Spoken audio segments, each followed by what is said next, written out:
안녕하세요. 저는 박준성 관장이고요. 네, 저는 이장화 사원입니다. 네, 오늘은 저번 영상을 이어서 이제 세 가지 훈련법을 얘기했다면 오늘은 이제 세 가지 필터, 주짓수의 세 가지 필터에 대해서 얘기를 할 겁니다. 주짓수 기술이라고 하면 이 세 가지 조건을 따라야지만 주짓수의 기술이다라고 말을 할 수가 있어요. 그게 그랜드마스터 엘리어 그레이스의 기준점이었죠. 첫 번째 필터는 에너지 효율성, 두 번째 필터는 자연스러운 움직임, 그다음에 마지막 세 번째 필터는 실전성이었습니다. 그래서 일단 에너지 효율성에 대해서 얘기를 하면 엘리어 그레이스의 마인드셋은 항상 최악이다라고 생각을 하고 스타일을 맞춰가라 이런 식으로 해서 이제 그레이스 주짓수, 브라질 주짓수를 이제 개발을 하셨거든요. 그래서 어떻게 하든지 서로 지치면서 상대방이 조금 더 빠르게 지치게끔 할 수 있는 주짓수 스타일을 가져야 되거든요.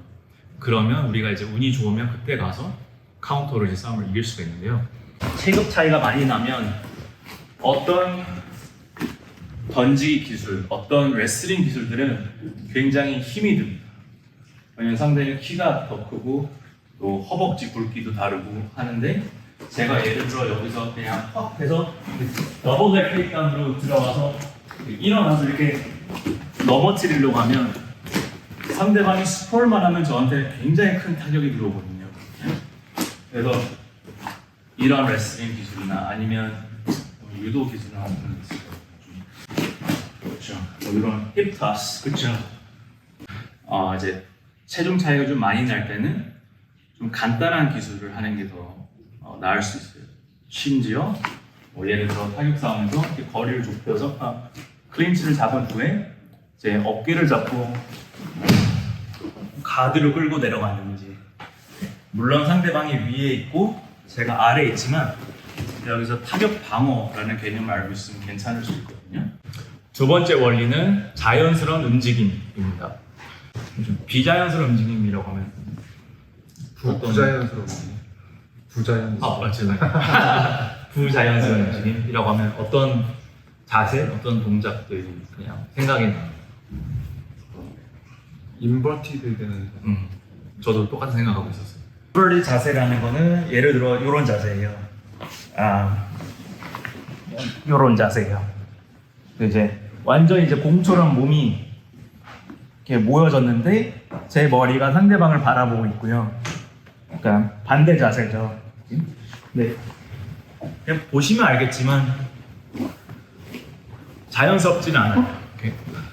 이제 많이 연습을 하게 되면 이제 부드럽게 할 수 있는 이 스킬을 키울 수가 있어도 이제 여러 면에서 좀 이렇게 위험할 수도 있고, 또 일단은 엘리어 그레이스의 말씀을 따르면 기술이 하기가 더 어려우면 어려울수록 실전 싸움에서 성공시키기가 그 성공률이 내려간다는 말씀을 많이 하셨거든요. 그래서 이런 케이스는 확실히 그런 것 같아요. 부상 위험도 높고, 네. 그리고 아마 편한 자세가 편하지 않기 때문에 그렇죠. 네, 몸에 부담도 많이 가고, 거기서 상대방이 인버티드 된 자세에서 뭔가 체중이 실린다거나 눌러버렸을 때 이제 척추나 이런 데가 또 크게 다칠 수가 있어서. 네. 그래서 그 자세를 보시면 알겠지만 위에서 이렇게 꽉 누르면요, 이거 누르는 게 사실 특히 자연스러운 반응이죠. 그렇기도 하고 이제 체급 차이가 많이 날수록 더 위험도가 더 이제 올라가기도 하고. 맞아요. 네. 그럼 이제 특히 허리, 그 다음에 목이 아마 제일 좀 타격을 많이 받을 거예요. 그래서 체급 차이가 나면 정말 위험하고요, 제 생각에는. 그리고 또 비자연스럽고, 그래서 생각해 보시면 부자연스럽고요. 자연스럽지 않으면 또 부상이랑 이런 연관성이 좀 같이 가는 것 같아요. 유연성에 너무 의지하는 기술들. 이것도 내추럴하진 않죠. 예를 들어 제가 이렇게 저희 체육관 바깥에 나가서 신논현역 4번 출구 앞에서 갑자기 랜덤 사람한테 이거 할 수 있어요? 라고 하면 네 라고 하는 사람은 1000명 중에 한 사람? 될까 말까 할 것 같아요. 이런 동작들이거든요. 예를 들어 주짓수에서 이제 클로즈 가드라는 포지션이 있어요. 이런 포지션이야. 그럼 보통 이제 가드를 잡을 때 상대방 허리를 감싸주거든요. 그리고 상체는 이렇게 잡고 매달리고요. 근데 이제 하이 가드라고 이제 가드가 이렇게 굉장히 높게 올라올 때가 있어요. 그리고 러버 가드라고요. 이제 훨씬 더 많이 올라올 때가 있거든요. 예를 들어 제 발목을 여기까지 와서 이렇게 잡을 수가 있어야 돼요. 이렇게. 심지어 반대다리도 넘어와서 이 안쪽에 이렇게 걸어놓고 이 정도로 이제 꽉 묶어놓고 여기서 이제 상대방의 팔과 이제 트라이앵글 촉을 이제 공략을 할 수가 있거든요. 근데 이 동작 자체를 할 수 있는 사람들이 사실 많지는 않을 것 같아요. 저도 좀 유연한 편이라서 이것도 연습도 많이 해봐서 할 수는 있는데 좀 어렵죠. 그리고 또 부상을 또 얘기하면 이런 동작들도 이렇게 너무 과도하게 당기면요, 제 동기들도 생각하면 여기 LC요, 바깥쪽 외측 인대 나가신 분들도 있고요. 너무 세게 잡아당겨서요. 그다음에 골반도 다칠 수가 있어요. 유연하지 못한 사람들은 이제 하기 힘든 동작이고, 그렇죠. 또 상대방도 마찬가지로 더 덩치가 클수록 클로즈 가드 맞아도 상대방 클수록 맞아요. 장력이 어려운데, 맞아요. 네, 이것도 상대방 누구에게나 할 수 있는 또 기술은 또 아니니까, 아니기 때문에 실전성이 좀 떨어지는. 그렇죠. 그 스포츠에서는 뭐 같은 체격끼리 싸우니까 얼마든지 효과적일 수 있는데. 그렇죠. 같은 체급이라고 하면 뭐 그렇게 크게 몸 차이는 그렇게 많지는 않을 테고요. 근데 체급만 조금 바꾸면 이게 굉장히 어렵거나 불가능해질 수도 있는 기술이라 이런 예시를 한번 이제 보여드린 겁니다. 그래서 그렇다고 해서 좀 부자연스러운 움직임이라고 해서 주짓수가 아니다라고 하는 말은 아니고요. 그래도 우리가 이 어느 정도 이 필터들을 생각하면서 이 기술은 뭐 한 필터에 걸리면 일단 성공률이 좀 비교적으로 낮을 수도 있고요. 또 모두가 할 수 없는 기술이 될 수도 있고, 체급 차이를 넣으면 또 안 되는 기술일 수도 있고요. 어딘가에 막힐 수가 있다는 거죠. 그래서 이런 걸 좀 생각하시면서 새로운 기술을 배울 때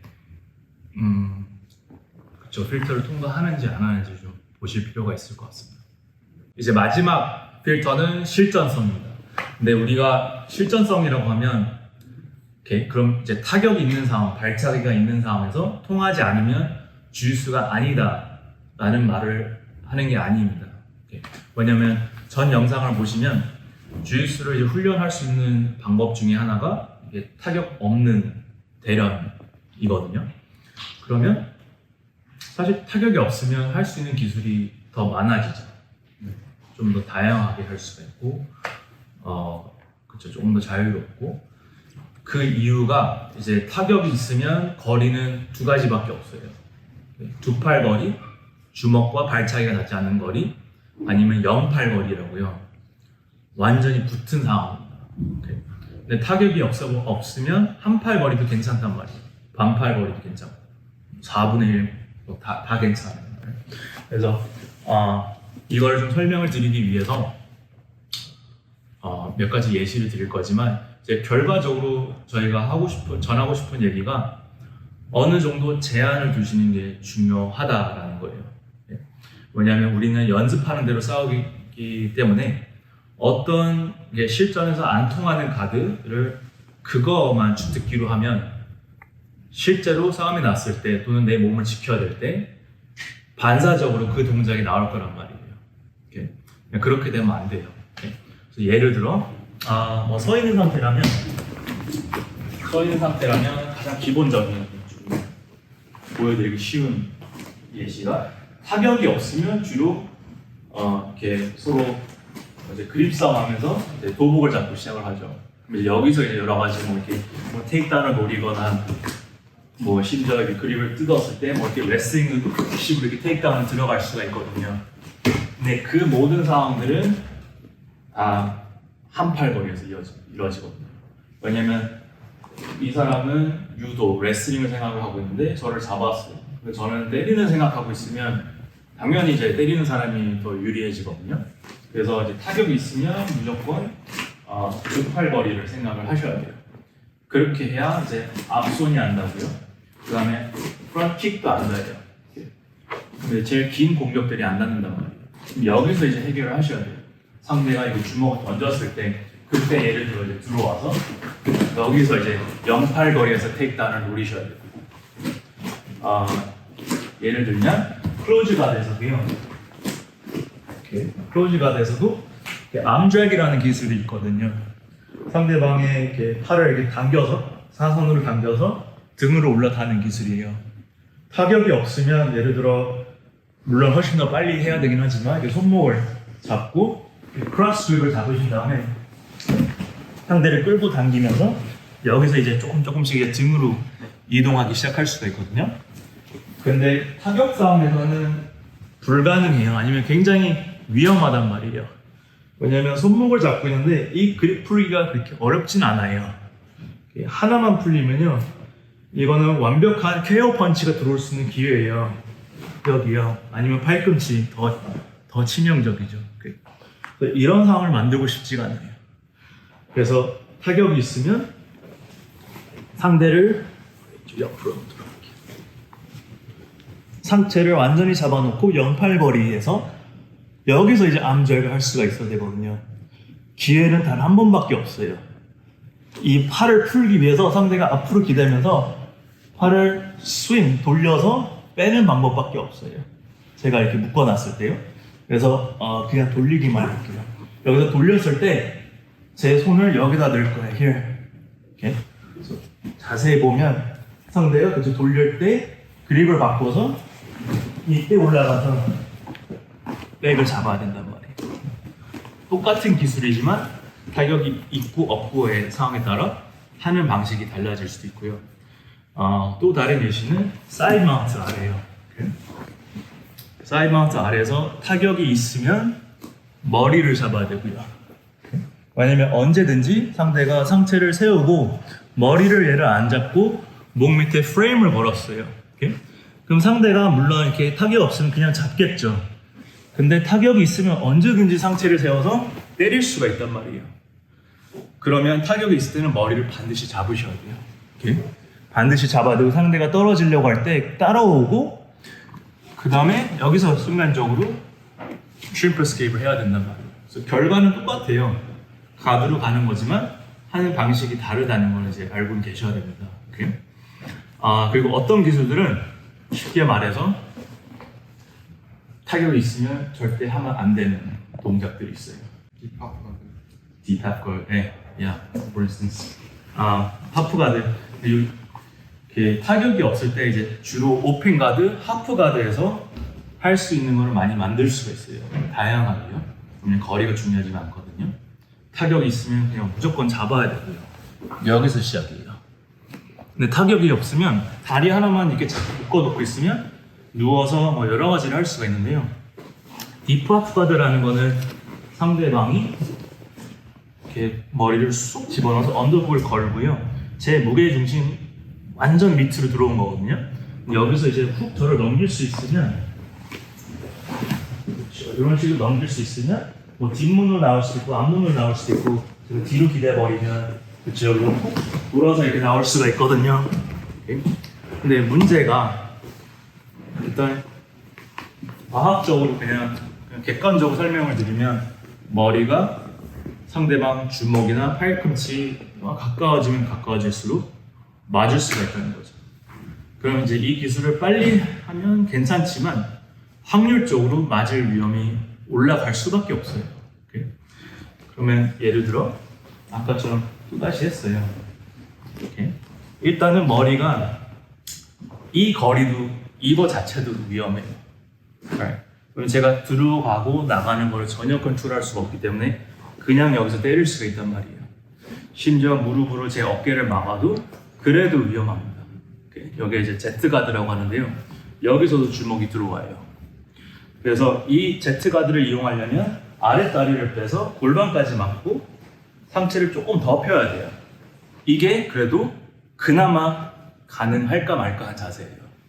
일단 주먹이 잘 안 닿죠. 발차기는 크게 신경 쓸 필요 없고요. 근데 딥합 가드는 여기서 이제 더 깊게 들어오는 거거든요. 그럼 여기서 스윙을 해야 되는데 스윙하는데 한 3초가 걸린다 쳐요. 그럼 이 조그만 팔꿈치는 몇 대 맞겠어요? 최소 3개에서 5개.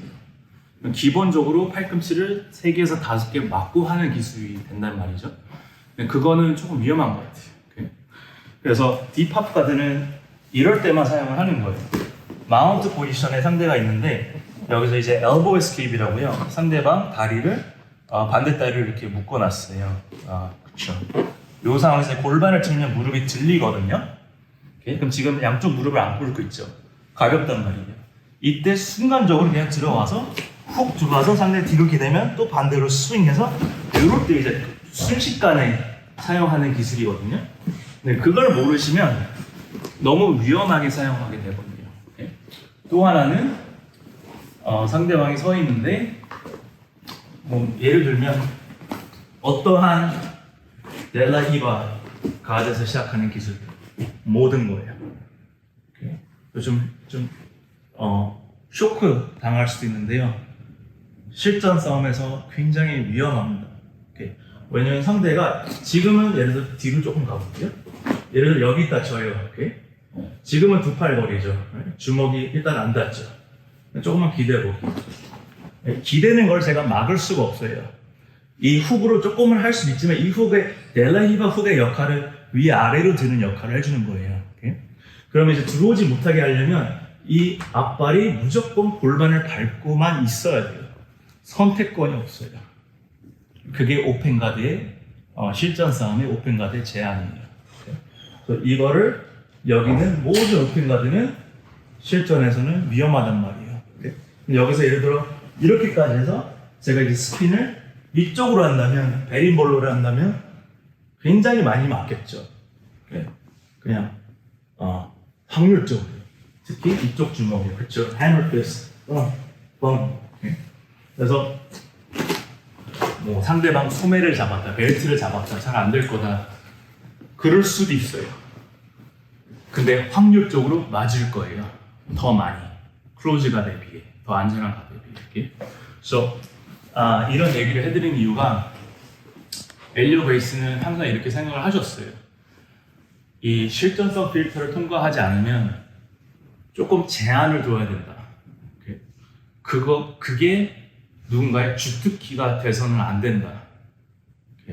그래서 이제 시합에 너무 빠져들지 말아라 이런 얘기를 했던 게요. 시합에서는 타격이 없기 때문에 모든 걸 할 수 있단 말이에요. 모든 걸 할 수가 있는데 그러면 이제 현실과 좀 멀어지게 되고 연습한 대로 싸우게 되고 그래서 타격이 없을 때도 어느 정도 이해를 하고 기술을 개발하라. 진화는 좋지만 좀 이렇게 좀 가이드라인이 없는 진화는 오히려 역효과가 될 수도 있죠. 그러면 이제 처음 배우는 사람들은 아무것도 모르기 때문에 그냥 시키는 대로 할 거란 말이에요. 정리를 하자면 이제 브라질 또는 그레이스 주스를 생각하면 이 세 가지 필터를 좀 통과를 해야 우리가 이제 이게 주짓수다라고 얘기를 할 수가 있고요. 그러면 자연스럽게 여러 개의 유도, 이렇게 던지는 기술들, 좀 에너지를 많이 사용하는 레슬링 기술들은 자연스럽게 좀 배제가 되거든요. 그래도 하는 분들은 있어요. 좀 체격이 따라가고 좀 어느 정도 운동 실력이 좋고 또 젊고 하면 할 수 있지만 이렇게 나이가 들고 그런 조건이 안 되는 분들은 조금 힘들 수도 있어요.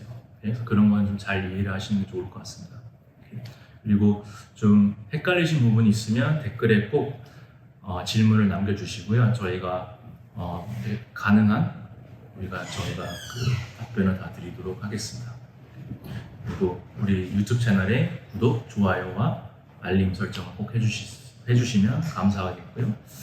오늘은 여기까지 하도록 하겠습니다. 감사합니다.